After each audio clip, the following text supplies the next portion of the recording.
Pemirsa, perdagangan saham di Bursa Efek telah dibuka. Kita akan mencermati kinerja perdagangan saham hari ini.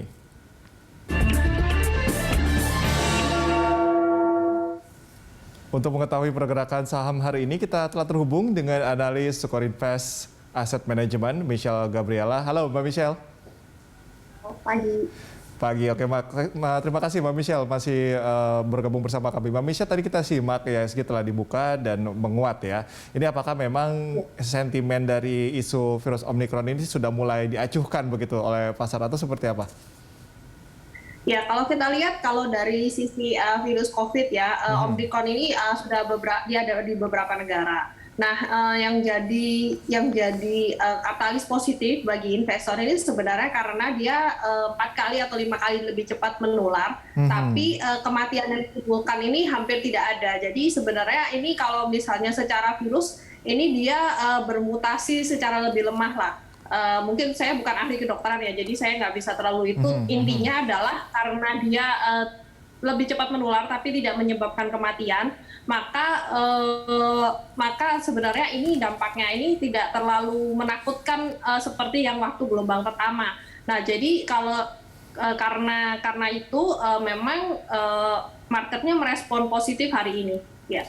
Oke, apalagi kita sudah punya contoh pengalaman mungkin ya dengan adanya pandemi di tahun lalu itu ya. Jadi pasar lebih agak rileks begitu untuk menanggapinya. Kalau dari kita simak sentimen dari Amerika misalnya, ini kan juga pasar tenaga kerja Amerika juga sedang melambat. Ini dampaknya akan seperti apa terhadap IHSG?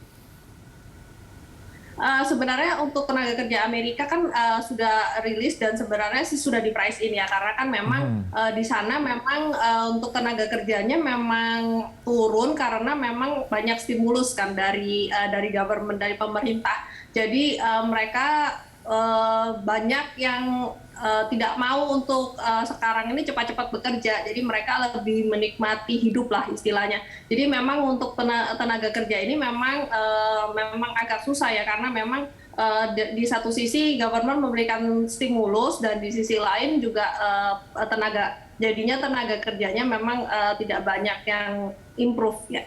Oke, data inflasi Amerika Serikat juga masih tinggi. Ini bagaimana reaksi pasar terhadap hal ini?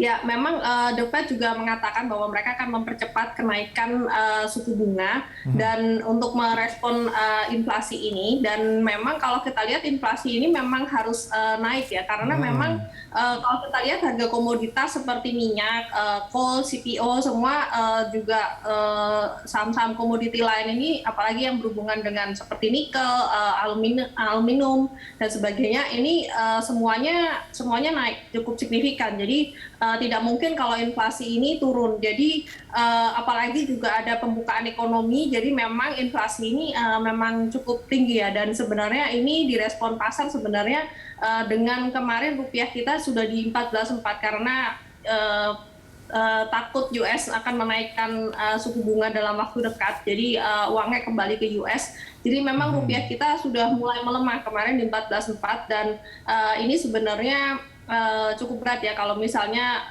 berlanjut, tapi harusnya sih bukan bulan ini sih, karena kalau kita lihat secara seasonality bulan Desember ini selalu ditutup menguat.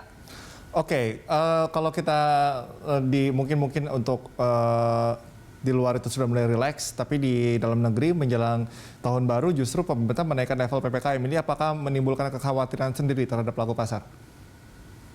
Kalau misalnya PPKM level 3 sebenarnya sudah diantisipasi ya, karena kan pemerintah sudah mengumumkan dari jauh-jauh. Terutama kemarin juga mereka mengatakan bahwa tidak semua daerah di level 3. Nah, selain itu juga ada lagi katalisnya, yaitu bahwa pengetatannya dari tanggal 20 sampai tanggal 3 Januari. Jadi sebenarnya ini tuh jangka waktu PPKM level 3-nya itu sedikit dibandingkan waktu bulan Juni sama Agustus itu sekitar 1,5 sampai hampir 2 bulan. Itu sangat membebani ekonomi. Kalau misalnya hanya 2 minggu atau 3 minggu sih sebenarnya jauh lebih singkat ya, dan market sebenarnya sudah memprice in karena memang ya sudah sering ya level PPKM ini. Ya, jadi sebenarnya sih selama tidak ada kasus COVID yang naik cukup signifikan, harusnya sih cukup hanya 2 sampai 3 minggu dan setelah itu sudah, dan sebenarnya kuartal 4-nya masih tetap bagus. Kenapa? Karena Oke. growth bulan Oktober November ini sudah jauh cukup tinggi ya. Kalau kita lihat juga di daerah perkotaan juga sudah mulai ramai kembali ya, sudah mulai normal. Gitu. Oke, amunisinya juga memang sudah kuat ya, begitu lebih kuat lah ketimbang Ya, tahun betul. lalu. Mbak Michelle, kalau kita bahas Ya. lebih mengerucut ke saham dari Ya. varian Omicron ini kan, kalau kita hubungkan dengan vaksin, misalnya ini kan masih isu tersendiri, begitu ya. Ada vaksin yang memang efektif, ada yang masih tanda tanya begitu. Nah ini ada tidak apa namanya dampaknya terhadap saham di sektor farmasi? Ya, oke. Sebenarnya memang kalau untuk dampak di sektor farmasi tetap ya, karena memang orang ingin sehat dan sebagainya. Ya. Tapi kalau kita lihat secara valuasi, ini sudah cukup mahal ya kalau dibandingkan dengan banyak saham lain yang blue chip dan masih banyak yang murah dan belum naik terlalu tinggi juga, itu tuh masih banyak dibandingkan kita memilih saham farmasi. Karena kalau kita lihat secara valuasi sudah cukup tinggi, orang sudah harusnya memprice in lah dengan varian baru, dengan masyarakat harus sehat dan sebagainya. Memang ini sudah di price in sih untuk saham farmasi. Kita sih lebih prefer untuk saham-saham selain saham farmasi karena valuasinya masih murah. Oke, kalau jauh lebih murah dibandingkan. Oke, kalau kemarin saham dari perbankan Big Caps ini lumayan menjadi primadona. Untuk hari ini bagaimana untuk perbankan? Ya, untuk perbankan hari ini masih tetap naik sebenarnya, dan sebenarnya secara valuasi juga mereka ada beberapa yang sudah mulai naik dan secara valuasi tapi masih tetap jauh lebih murah dibandingkan average 5 tahun terakhir lah secara BBV. Jadi sebenarnya untuk average misalnya seperti Bank BNI itu kan average-nya 1,5 kali. Nah, sekarang ini di sekitar 1 kali. Nah, sebenarnya ini belum kembali pulih ke posisi sebelum pre-COVID ya. Jadi sebenarnya secara valuasi juga masih murah ya. Dan ada beberapa bank juga sebenarnya masih murah. Oke, menjelang Santa Claus Rally, apa yang perlu diperhatikan saran dari Anda, Mbak Michelle?